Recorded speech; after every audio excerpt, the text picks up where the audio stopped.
think the honorable thing for our species to do is deny our programming. Stop reproducing. Walk hand in hand into extinction. One last midnight, brothers and sisters opting out of a raw deal. Do not trust any friends or family members. I repeat, do not trust friends. You know what else I've been doing this weekend? I started reading The Power Fantasy. I'm 2 Oh issues shit. Okay.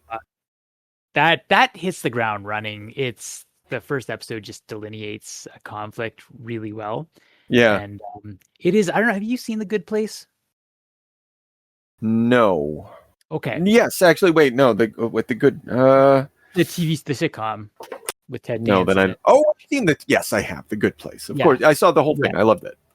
Yeah, that it made me think of that with its concern for ethics and like the sort of like the Right. Yeah. quirkiness of all the characters. Yeah, I'm in. I'm gonna delve into that further. I'm really glad to hear it. Yeah, they're going to take a break at issue 16 for a bit. They'll look at sales numbers. Either issue 16 is going to be the last issue, which we're told will have a satisfying conclusion. So it'll be like, or if sales are sufficient, then he'll just keep on trucking for like another third. I don't know. I think if anyone out there wants to buy the Power Fantasy in order to support something, then and keep it going. I could. That'd be a fine gift to give any comic loving fan in your. Why am I promoting somebody else's? Anyway, yeah, I'm gonna buy it for at least somebody. That's okay, my plan. There we go. An excellent plan.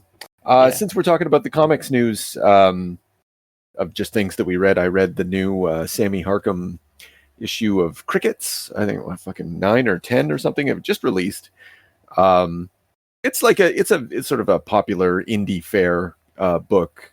Sammy Harcum gets a lot of praise and recognition from fellow cartoonists because he was the editor on Kramer's Ergot and all that stuff. And anyway, he put out a new comic, and hats off, man. It's an incredibly energetic, kind of fun chase story, very cartoony.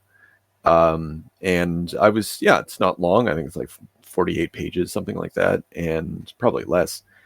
And nothing to say story-wise about it, but just, if you really like comics, you can get the Power Fantasy, and you can also get the newest issue of Crickets. Keep Sammy Harcum in business. Well, I'm sick of good comics. What kind of bullshit are we looking at tonight? Oh, fuck. Oh, God, this goddamn comic. Worst of them all, The Watchmen, issue number 3, November 1986. Judge of All the Earth. Written by that third-rate hack, Alan Moore. Illustrated by his hillbilly accomplice, Dave Gibbons. And colored by John Higgins, who is, by all accounts, a very fine man. What did we... I liked this one a lot, and I'm not sure if it's because I was told I was supposed to like it, because Moore is on record. He's like, with issue 3, I started to figure my shit out. And I realized that this book was going to turn into something. And I can't tell if I'm like buying into that or whether or not there is a qualitative improvement. I feel that there is, but you can tell me whether or not I'm full of shit. I feel like you might be buying into it. Okay. I like this. Which issue of The Watchmen is bad exactly? But I thought this one's good. But I'm really looking forward to the next two. So maybe that's part of this still feels like a comic in transition, a lot of setup, and now we're at the point where the dominoes are about to start to fall. But it's done well. Like it's incorporated. He figures out some ways to tell the story and to keep things moving with like a fight scene and that sort of stuff. So yeah. I hear you. The next issue is, real, iconic. Well, iconic. Actually, that's a good way of putting it. Yeah. Yeah. And certainly stood out above and beyond anything else we had been reading in superhero comics up until that point. With this one, so what pleases me immediately about it is the introduction of the new characters, of the news vendor, and the I don't actually know. Sorry, when I say new characters, there's two new elements. One is the news vendor and the kid reading the comic book. I guess the other element is the Black Freighter is suddenly introduced, and then I'd like to suggest that the Fallout shelter is, it's the smiley face, and so like we're looking at another avatar for the smiley face, another aspect, something that gets like pulled into that imagery. I never thought of that before, but I can't like obviously the color, even just iconically in color. Yeah. And so that in and of itself, like these new voices are coming in and adding new. I think Moore's doing like a little bit different here. There's the irony element where like image and text, speak against each other, but actually it's not even actually what's unique about this is it's not irony any longer. The text adds a poetic, or it tends to add like a symbolic or poetic means of reinterpreting the image that's put on the page.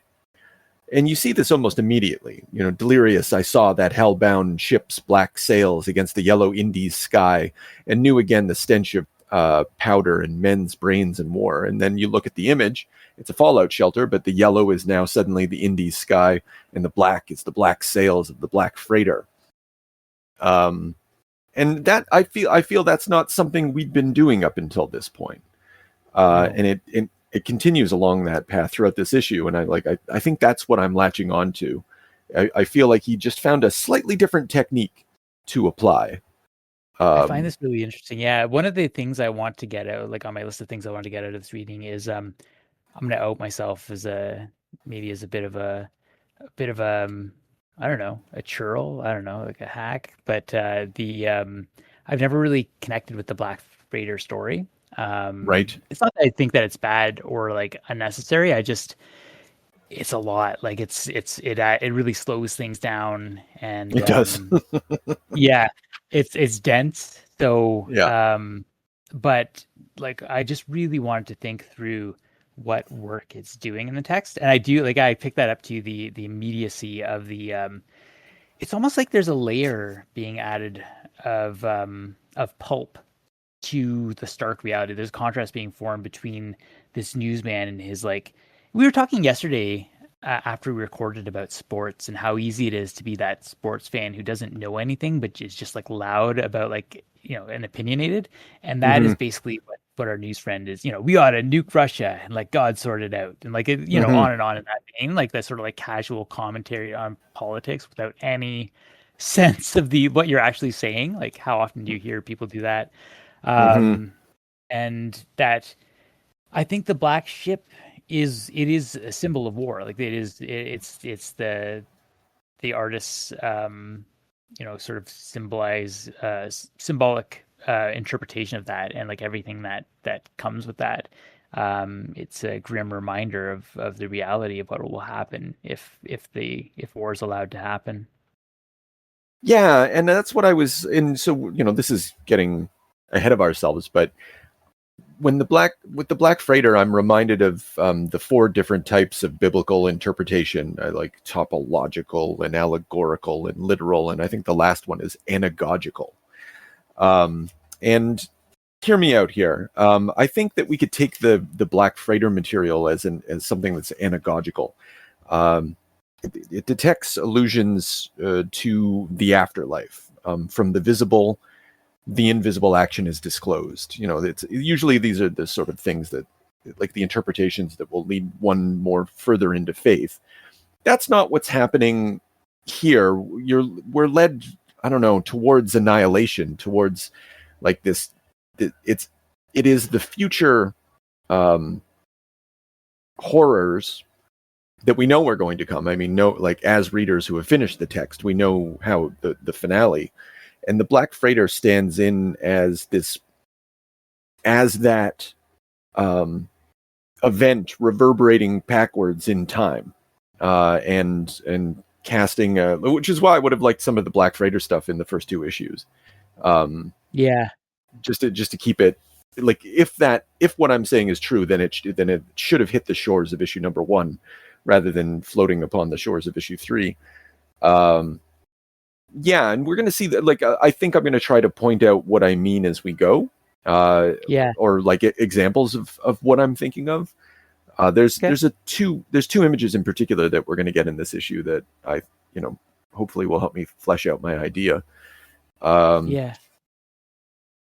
There's also something that, like, there's a contrast between reality or news and the fiction that news and reality actually is, that's being sort of exposed through the newsman's. And even in his there's so much in this first page, but even in his sort of view that about politics in general, like it's all based on the fact that he feels like underneath it all, the fact that Dr. Manhattan's on their side, and he can say, like, let's nuke all of Russia because, like, the overall balance is tilted in their favor. As soon as that happens, or goes away, then his tone changes, his whole life philosophy changes drastically, even in his own words. But there's like that that contrast. I'm curious to see if that continues. Like, but it strikes me as interesting that Ozymandias, like his strategy. Thank you. Because this is like the whole his whole project is to incorporate writers and artists and things like that, and to create a fiction that will, like, alert the fools, that to what will to divert the black ship from landing on the shore. So it's interesting that you get that gloss in the form of this pulp pirate story. There's something a little bit more, though, with the Ozymandias news vendor connection, and also the comedian. Like, the last time we saw the comedian, he was reading the newspaper, right? And him and Ozymandias were having like a little, like, well, I'm just as informed as the next guy. There's something about the news as. And I said at the time, like, it kind of marks him out as a neocon or something like that. Something about these left liberal institutions which produce, I don't know, militarism. But it's not just that with this fella. Think about what Ozymandias is going to do later, like when he sits in front of the TV in order to, like, read the patterns of the future. That's exactly what the news vendor says. Listen, I see every goddamn front page in a world. I absorb information. I miss nothing. And he becomes like the lower manifestation of Ozymandias. And that inflated sense, like a comic version of the weight of the world is upon the newsman. But does he quit? He's like Atlas. He can take it. He's a survivor. And the whole conversation is like, we got the Black Freighter language in the background, and I stood in the surf and wept, unable to bear my circumstances. The weight of the world's on him.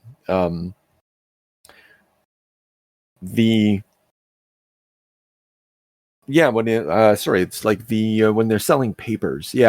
For instance, the more disasters happen, the more papers I sell. Explain that. Reader, take comfort from this. In hell, at least the gulls are contented.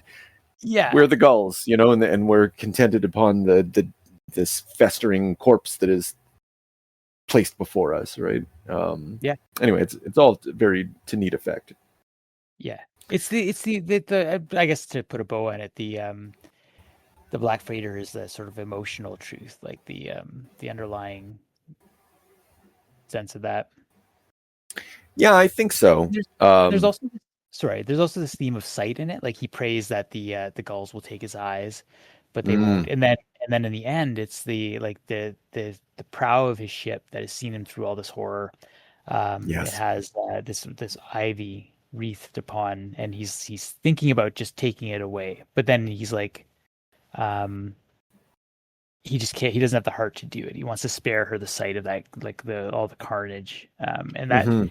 That sense of of trying to protect people, or like, it's almost like a heart of darkness thing, like the noble lie at the end of that, where Marlowe refuses to tell Kurt's widow what he was really up to. Go ahead. Next, you get the image of Laurie. Her eyes are closed, and we're transitioning. But go ahead and No, respond to that? and his hands, Dr. Manhattan's hands upon Laurie are the same as the hands of the guy on the Black Freighter, and so it's not precisely the same, but it's very, and it's just another way in which this book, and we've seen it over and over, like the way that Moore manages to maintain the flow, from the end of one page right to the beginning of the next, and it's this associative flow of not just of action, but of like images. Yeah, it just struck me now too that like there is an associative resonance between that, like the sort of seeing the just a core truth. John is someone who sees reality in a different way, and it like has to pretend to care about humans, or to have to be able to interact with that world too. Yeah, and he is also he is the carnage to come. I mean, like, he is representative of the nuclear threat, and so that too is another carryover there. The gag at the beginning of this, it is a little funny. You see the two hands touching her, and then you see the three hands, and as the audience, like, you're like, oh, that's a little strange, and then like you see her piece it together after that. Yeah. Would be strange. Thought you'd enjoy it. Yeah. And then she's cool. She's like, this is like normal weird for John in a way. I just need a minute to think about this. And then walks out, and he's just working on science in the lab. Yeah, and here we're getting, once again, like a version of the Superman, that is not usual, I don't think. I can't think of any precursors before this, like playing around with someone at this power level.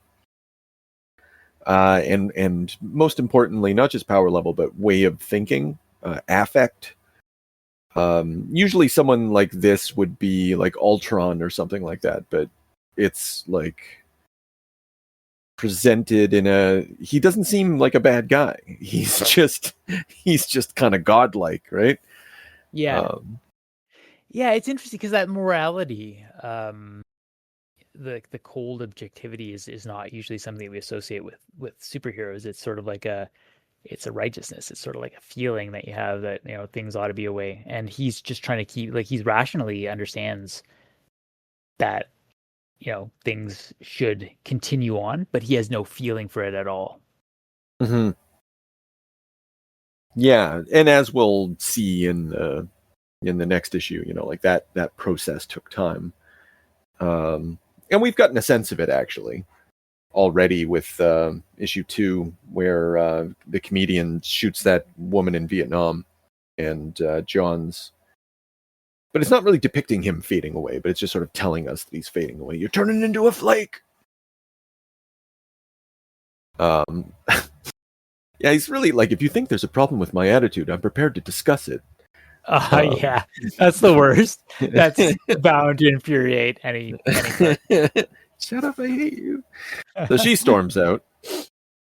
And I guess now we're moving into the basically it's the television interview is the main plot, and then the two things that are placed side by side now are like her going to see Dan, and at the same time Dr. Manhattan going on that TV interview. Sorry, what were you going to say? I was just going to say the way he just reassembles the beaker that she throws, like as if nothing had happened, of course. Yeah. And the sort of contrast of like, of course, like that's easy to fix for him, but like there's no way that he's going to be able to figure out Laurie. Sort of a little bit poignant. Yeah, that beaker's broken, and he's not going to be able to fix it at all. Laurie being the beaker. Yes. Yeah. Well, yeah. So, then I guess we are Jenny Slater. We'd heard of her, I think, up until this point, but now we're seeing her as an older woman, chain smoking. She looks very mean. Yeah, she's got it. She's bitter. Yeah, which is totally fair. I mean, did he really left him? What did he say?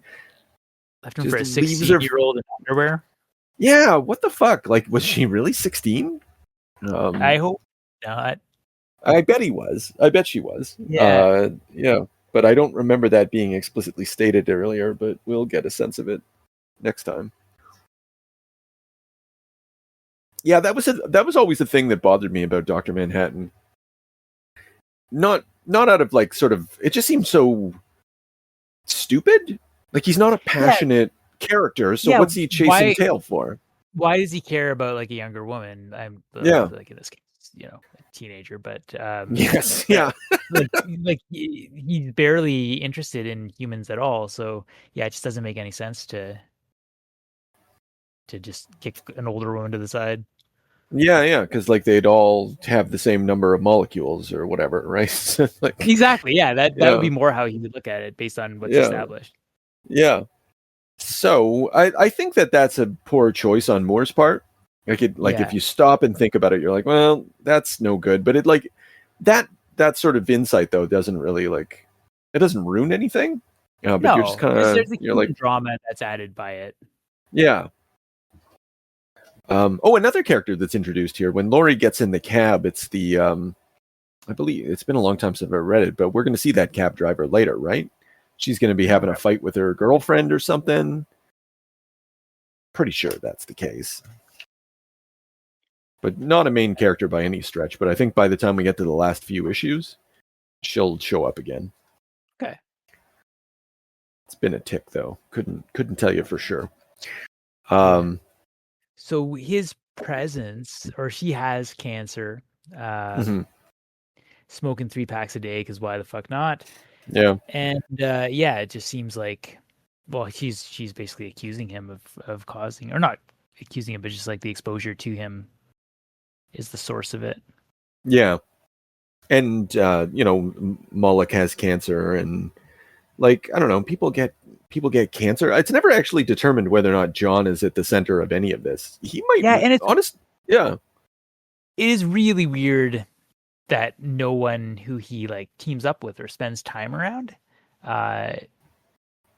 is getting symptoms, right? Like, he would have hung out with like Ozymandias and like all these people. So yeah, I like wonder, people at the base and yeah, exactly. That does. Is this just agitation? Like, is it later revealed that it's sort of like a plot to destabilize him and just like get him out of the picture? I think so. I think Ozymandias is like he's behind all of it, and I'm pretty sure. Yeah, that makes more sense. And actually, I like that a lot if that's the case. Yeah, yeah. I think that is, but I'd never honestly considered whether or not there would be any truth to it. But no, I guess people just get find a cancer thing that happens, and exploit it, and then just make some other connections. Yeah, that actually is something that the smartest man in the world might do. So, good job. Yeah, A+. We get more. So the nostalgia thing has always we got a little bit of that in issue 2, and we're seeing it here, but it's more just like a word in the background that collects meaning, but isn't really like giving anything to any of this just yet.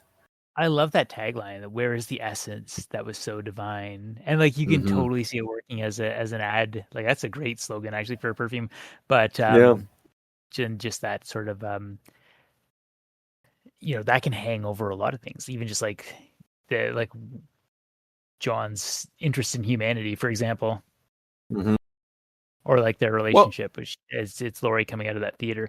There's a lot of pirate stuff too. She's coming out of Treasure Island. Oh, yeah, well, she's not coming out of it. She's getting out of the cab, but she's being dropped off in front of it. Right. Yeah, that's fair, though. It does look like she's coming out. So yeah, but I think she goes to see Mutiny, right? She goes to see what? Sorry? I think she goes to see Mutiny at the Bounty. Or no, maybe I just saw a poster that said that. Okay, yeah. No, oh no, sorry, it's in that window. My bad. Yeah. Okay. No, it's just in the background. Gotcha. One thing about Moore, he pays attention as a writer and a creator of scenes to advertisements and billboards. That I know that may be stupid to say, but not everybody does that. It's a little extra work to write ad copy and make it part of your story and whatnot. But he always seems to have a lot of fun with that. I remember Promethea featured the that gorilla in the background all the time. All those advertisements for those gorilla comics. Yeah. Those were good stuff. And they always made it like added an extra little pop to whatever was happening. So she goes to see Dan. Oh, actually, before we do that, sorry, we're getting some more clues in the background. We should like talk about the clues and stuff. Panel number 3, page 1, missing writer is a little poster. And then they're in front of the Institute of Extraspatial Studies. That's, yeah. I just want to point those two things law company as well. Someone from there working on, I don't know, whatever law. Actually, I guess it is. It's the one in Dan's house. Yeah, because fucking Rorschach kicked in the door or whatever, right? So he's getting his door replaced. I think that's at the yeah, and then he comes back and does it again. That's right. Yeah. But this is him repairing the lock from issue 2. Yes. So she comes in and just starts fucking blubbering. Is she even wearing any clothes under all that? She's wearing like a trench coat. I don't think, because she was with John, she was totally nude and she just stormed out. You are correct. It is just the trench coat. Yeah. So like she's wearing a trench coat over top of like a nightgown or something. Yeah. I didn't anyway. Think that. Yeah. So that's strange. Yeah. It is weird. Okay, so this is actually a really heavy thing to drop on someone. So she must know that there's like he's attracted to her because girls aren't dumb, and so she's totally manipulating him in a sort of way. Not manipulating, but definitely like taking advantage of his good nature. And I think she's going to the one person she just like can think of who's gonna care about her drama or whatever. You know, she had that connection in the first issue, and it was like a nice evening. Yeah. No, it's there's a something between them, but really like this is a big deal. Like she, like when he's like, well, it can't be the end of the world. It's like I left John. I was like, oh, like her. There is a sort of way like she, and actually you're gonna encounter something like this in the Power Fantasy, where like she just kind of sort of grounds and calms God. And that's kind of her function, or has been her function, and probably why the U.S. Actually, we even get that. Like the U.S. government's like, get out of here. You're useless to us now. And yeah, so he basically like we lost our nuclear weapon, and also I'm having a breakup kind of thing. It's a lot. Yeah. And yet there is what do you read into John in these because like we're getting one of those sequences where it's almost like, you know, panel by panel, like flipping between them. Mm-hmm. You know, he's either going to be staring at the wall or you know, like whatever, like examining quarks and gluons, and but no, he's just sitting there holding a bra. Yeah, well, he's sort of looking at it like she says, like just shadows in the fog. The people are like shadows, and the fact that he's looking at the bra, well, he does it. Like, you know, that tells us how to read that image, which is just like, what is this strange human artifact in my hand? Unless, I mean, so often it's ironic, so maybe it's sort of like he is having some thought about her. Like, I don't know. No, okay, you know what? I like that. Because it is symbolic of her breasts. It's pink. It's, you know, and he's, oh, I miss that 16-year-old that I got into a relationship with. And then he starts getting his suit on or whatever, which, Dave Gibbons does such a great job with all of this. I've always underrated him, and going through this, and I think I'm going to stop doing that. I agree. I mean, I'm underrating him, but like when you really, you have to think about it and like really lock into what's going on. But even the way that his clothes are floating and like kind of swirling around him, like it's really almost eerie. Mm-hmm. Yeah, and it's yeah.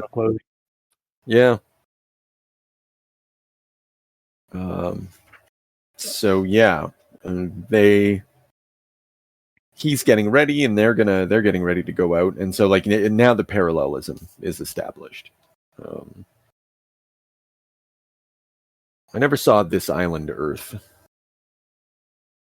but I did read up a little bit about it. It doesn't quite, match the thing, but the that monster looks awesome.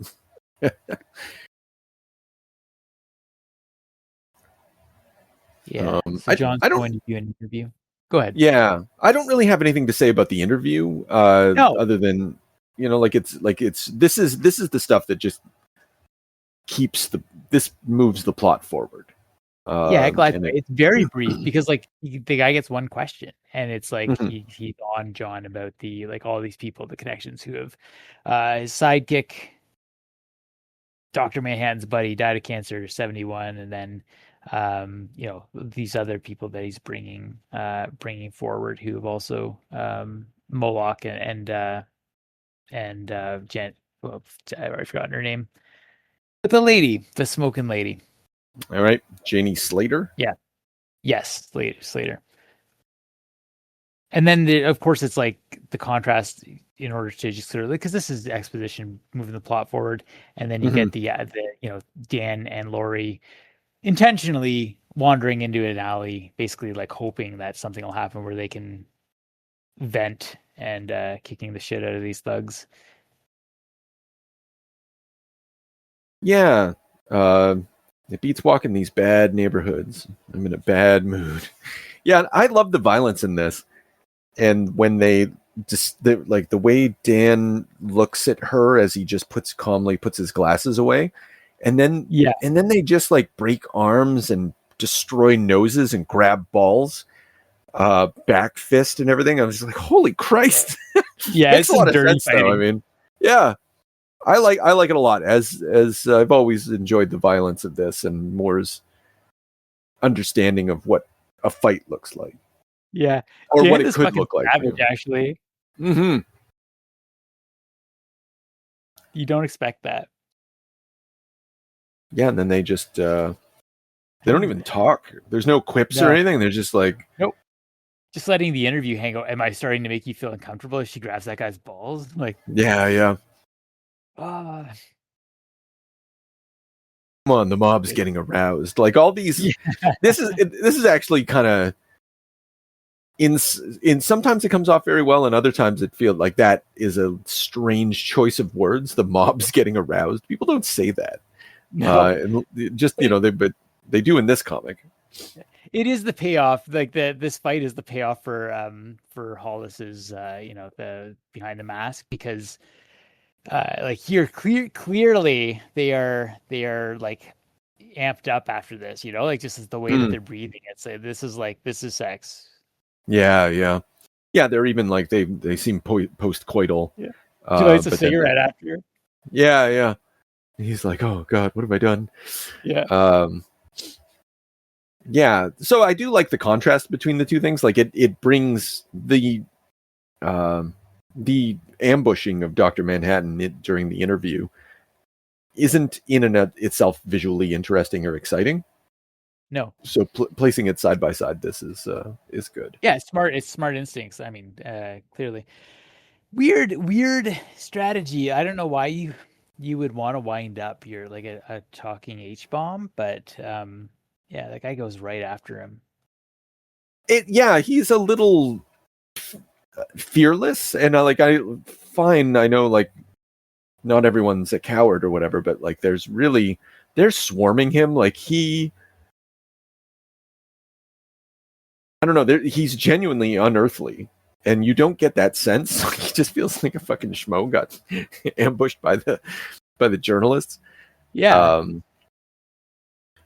So what do we make of this? So one of the things we've identified is that journalism plays an important role in Like the people who want to control the world are the same people that read newspapers and produce newspapers, and television broadcasts and so on and so forth. Like the concept of news. And so like the fact that it is the news that becomes weaponized and pushes him away, is, I don't know what to make of it exactly, other than like, I think it's just emblematic of the intersection of information and power in this comic. Yeah. And like the need to drive narratives into create conflict. Yeah. But yeah, I don't really know. I don't know if there's like anything to take from it. I don't know. I don't think so. I mean, that like the idea in and of itself, like the concept in and of itself is interesting. We don't, and not really what the book's about. So yeah. But it seems like the interview that they're setting up here is meant to be propaganda. Like it's you know, he's got handlers, he's got people from the government telling him, don't talk about Afghanistan if it comes up. Yeah. It's a really weird scenario. Like, yeah, it's almost dreamlike. Like this kind of, it seems to be some kind of like Johnny Carson talk show, but also like the audience is basically all press, and they're like throwing questions out to the press. Yeah. Yeah, you're right. That didn't occur to me, but you're right. He's on like a talk show, and it's just like, yeah, there's a couple. I think there's only like 3 or 4 press people. You're right. Yeah, I think it's just because it's the one panel like they're featured so prominently, but actually like, probably it's a regular audience beside that. Yeah. Still though, you'd think they'd have more control over it, but yeah, just like someone on Johnny Carson just standing up and. Yeah, I don't know what this show is. Like, it seems like a question and answer show, really, because he throws it to the audience, right? Yeah. On to the questions. You over there. Anyway, it is an interesting format, but it is propaganda, like,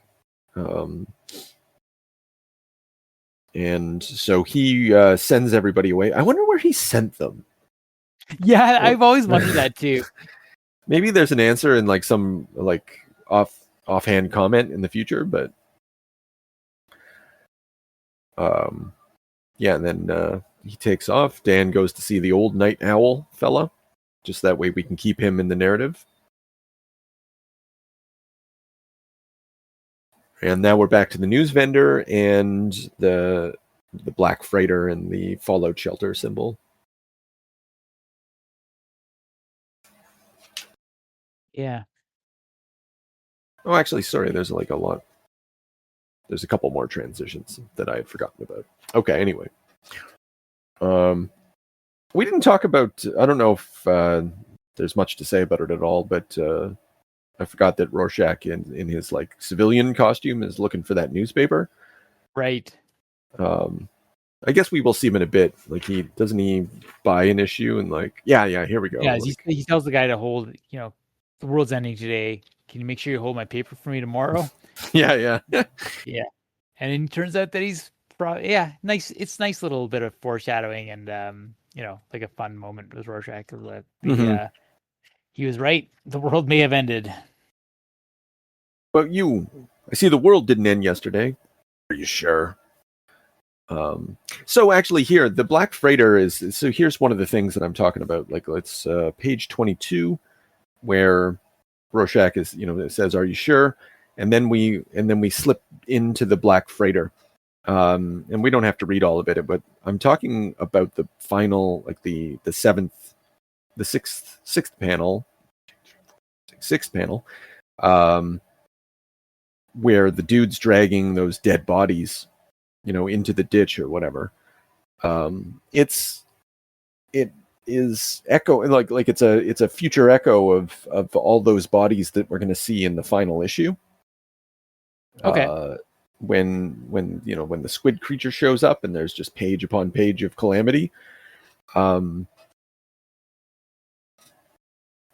yeah, I mean, but we're at this moment in time, the way that this comic is, the story that's showing up here is like we're starting to get the nuclear panic.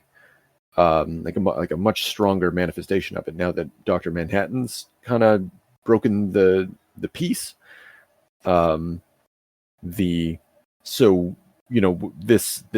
slaughter, these dead bodies or whatever, like we are meant to think of the possibility of nuclear annihilation. But it's not just that. It's, like it is foreshadowing stuff to come.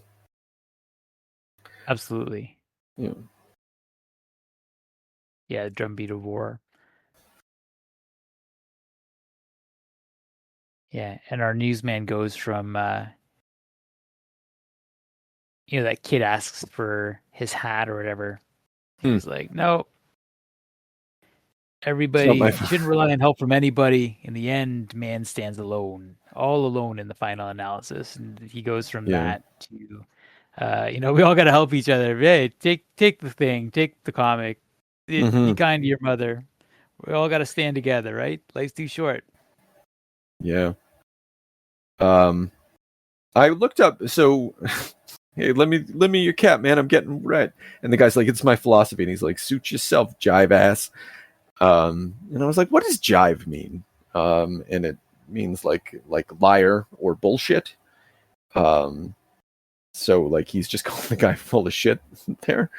And I like that final image on page 18. That's like, this is the sort of thing that I'm talking about. These three characters, these three elements that are getting like batted off each other. And in the terrible silence, I understood the true breadth of the word isolation. And then it's a sign for a fallout shelter. And like, what is a fallout shelter other than like horrible isolation? Yeah. And the guy's like all alone in the final analysis. And yeah, that's good stuff. But yeah, what this comic wants to, one of the things that Moore is getting at, I think, is like there's no libertarians in a foxhole. When shit hits the fan, like all these pretensions of rugged individualism and shit like that, that's just going to go right out the window. And yeah, so he gives the cap and talk to your mom and everything, like you said. I like how the kid's pissed off about the comic not having a proper ending. Yeah. Like he's never read a comic before. Yeah. Hey, I ain't buying this. Rip-off story ain't got no ending. Yeah, I like that he's managed to read the whole thing too. Yeah, that's true. Yeah, it gives him the heat. Okay, so Russians invade Afghanistan. So the more I think about this, the more I'm like, I don't get it. So Russia had in real world, Russia had invaded Afghanistan in 1979 and had been in Afghanistan fighting like for 6 years by the time this comic came out. So there isn't any reason to think that like Moore's using it to like people are reading it and like, oh fuck, it's going to be the end of the world. But Moore knows for a fact that the invasion of Afghanistan by the Russians was not an apocalyptic act, right? That just strikes me as a strange choice. Like I remember when Russia invaded Ukraine, lots of people care about Israel, basically the wholesale slaughter of Gazans, but they're not afraid of it, right? But I encountered people who were afraid of the Russian invasion of Ukraine, because there's the possibility of there's always the possibility of nuclear such and such, right? Yeah. But did we feel that way when America invaded Iraq? America has just as many nuclear weapons. Like, we don't think about those things. I agree. It's weird to think that this would be the turning point or the tipping point, and especially since America's won Vietnam in this formulation of this alternate history, right? So, right. America's doing better than it was, and so maybe because they've had those strings of successes, they've never been tested in the way like it feels like the end of the world. Because part of the thing is just that Nixon feels they have to do the first strike in this situation. They run the simulation of what might happen. I do like that line. If you wanted to live on a red planet, you should have stayed at home.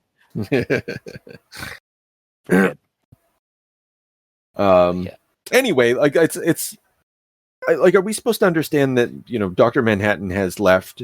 The Russians have seen that, and so now they're just invading Afghanistan because they've just been waiting, and like they would have had to have had troops on the border.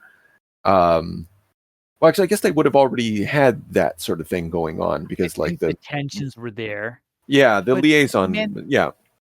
Manhattan could blink in or blink back in a second. Like, it's, I don't know. Yeah, whatever. I guess you have to come up with something to change the stasis if you have an all-powerful God character. So, yeah, what are you gonna do?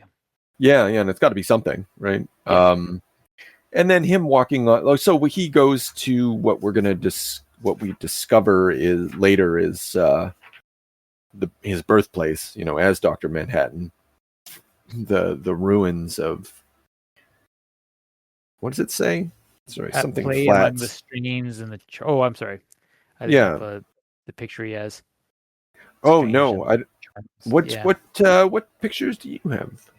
Which one are you talking about? Sorry. So he shows up there, and then he pulls the picture from the wall, and it says "At play amidst the strangeness and charm." Strangeness and the charm, yeah, which are like stones on works. So yes, yeah. No, I was trying to read the base sign, but I guess doesn't matter. And then he looks up. I love the teleportation image that Gibbons draws. Very powerful seeming. Yeah. And the black freighters following him. That night I slept badly beneath cold, distant stars. All that stuff. Who's going to be reading the black freighter later? Are we going to see the kid constantly? I don't remember. I don't remember either. Yeah. I think it might be. Okay. Well, good enough. He does want to know the end of that story. Yeah. As do we all. Oh, and she put his. They put. I just noticed this now that we talked so much about Dr. Manhattan holding her bra. They're putting the bra inside of like a containment canister. All these. Okay. All these radiation things. Nice touch. That's right. Pink bra. Yeah. Also nice, like little. Forget if we directly quoted it earlier, but when Rorschach is like there to toss the paper with the news in Dan's bed, he's like, "Yeah, get yourself a better lock. This one broke on the first shove." My new lock. Yeah, and I guess Rorschach's selling his theory now more strongly to the audience. Yeah. And you kind of start to go along with it more. I like that. That's my memory of it. I was like, okay, all right. That looks like there is an actual thing, and Rorschach knows what's up. And kind of, it's true. Yeah. Yeah, he's got a sense of something, but he's got the wrong sense. But it's just enough to bring you. So, I recently watched the new Catherine Bigelow movie, House of Dynamite, on Netflix. Oh, I didn't know that was her. Yeah, it's it's not a great movie, but it is it's a nuclear drama, political nuclear thriller thing that takes place, follows like the procedures of what would happen if a nuclear missile was fired, and it shows it from a couple different angles, and then ends with the president. And it's based on that nuclear war book that came out relatively recently. Like, I recognize this scenario that was described in some of the quotes, like trying to hit a bullet with a bullet, all that stuff. That's all. So it's like the threat of nuclear annihilation is always on my mind, and like going through this reading, I was thinking about Watchmen, I'm thinking about Dark Knight Returns, and I'm like, fuck, I permanently imprinted on like the 80s fear of nuclear war through these two comics and my constant reading of them. That's, that plus Terminator 2, I think those are probably where the skeleton on the fence that sticks in your mind. Yeah. That's upset me, man. That sucks. I love living in blissful ignorance and not thinking about nuclear war. Oh, right. Could happen at any time, gents. But okay, so anyway, the point of that, bringing all of that up, is that they are going through a scenario of nuclear annihilation. And just the way that they're talking about, we might have to lose the East Coast. We'd need to. I don't know. Washington. Yeah. Oh, wow. That's... Yeah. I love that cut to the panel because John's walking across the surface of Mars, and then, of course, the dialogue's hanging over. That's pretty breathtaking. I'll say. Do you have a projection about the fallout drift from that? And then it's just, that sense of the wind. That's a great way to end it. The force of nature, totally impartial, totally indifferent. We got to hope that God's on or that a higher power's on our side. And... But yeah, and so then we cut back to the new aspect of the smiley face, and the black sails and the yellow Indy skies. And I think we'll give it a week, gentlemen, before bringing out our bing guns. And we set ourselves up for the next fucking. I'm very excited about the next one as well. I'm concerned that we're just gonna say that we're gonna be stuck with a fuck. This was good. It's just, oh yeah, absolutely. Yeah, since we started rating quotes, what do you think of this one? Shall not the judge of all the earth do right? Honestly, yeah. This one finally seems to make sense. Particularly given like where it ends. I think the other ones were all the issue 1 and 2. They were I don't know. It felt like they were trying to put a bow on the thing that just happened rather than give anything new to what had just happened. Oh yeah, I like that. Yeah, the coach should leave some room for interpretation. Yeah, and so then we're even like, oh, I guess the next issue is going to be about judgment, and what happens next, right? And like we have every reason to believe it. He's sitting down pondering like the thinker. And it's Genesis. And, I have absolutely nothing to say about Under the Hood, and I'm glad that it's over. Me too. It's necessary, whatever. It spares more exposition from the text. That's good. I guess the only thing that jumped out at me even a little bit is the fact that Dr. Manhattan and Ozymandias were sort of like parallel emergences in the timeline, and sort of like representing this next wave of like larger than life heroes, because like they at a certain point there's sort of like, if no mask villains show up, then it's just kind of awkward, and he's really starting to like question the the lifestyle. They're the butt of jokes and stuff like that, and Hollis is already starting to have his foot out the door at this charity event, but then he gets to meet them. Right. That's all I got. Yeah, no, like I think so. One of the reasons, so Moore, like I said at the beginning of this, Moore says that issue 3 is the one where he starts to get a sense of something larger at play. Under the Hood, like he's going to scrap Under the Hood at this point, and we're going to get different types of back matter. Like I do wonder whether or not we were just going to get more Under the Hood every issue prior to his sort of revelation. I don't know. That's a question I'd like to ask. Then no one's ever asked him that, to my knowledge, and that's a question I would love to know the answer to.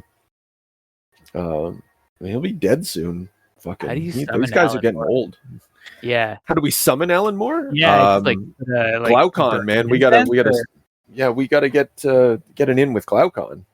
His fucking his personal god or whatever. Right. Easy enough to do, I would imagine. Yeah. Okay, all right. So nothing under the hood. That's all right. So yeah, I don't know. This was a good comic. Lives up to these always live up to the hype. It's super cool. Yeah, no, for sure. This is nothing's gonna go wrong here. It's all good especially from here on out. So yeah. Wow, I bet we're gonna get some bumps. Like you're right though, the Black Freighter stuff is like I remember that shit turning into a slog at a certain point. Yeah. And yeah, I think some of the just every once in a while, I think I'll just be like, "Come the fuck on! What are you doing?" In the course of doing Watchmen, what we tried to do was to set up a fabulous analogy for the way that life actually is in the 1980s. It's the fears, obsessions, hopes and aspirations of myself as writer and Dave as artist, translated into very baroque, fabulous terms and people in costumes. It's a sort of a little morality play. I think the problem is in the 80s that everybody feels so impotent. And that is a perfect excuse for never attempting to do anything. Consequently, what I found I had to do was to actually examine some of these fears and phobias and see what it was about them that frightened me. And one of the things that hangs heavily over the heads of everybody is the nuclear issue. Because for the first time, there is a strong possibility of everybody dying on the same day.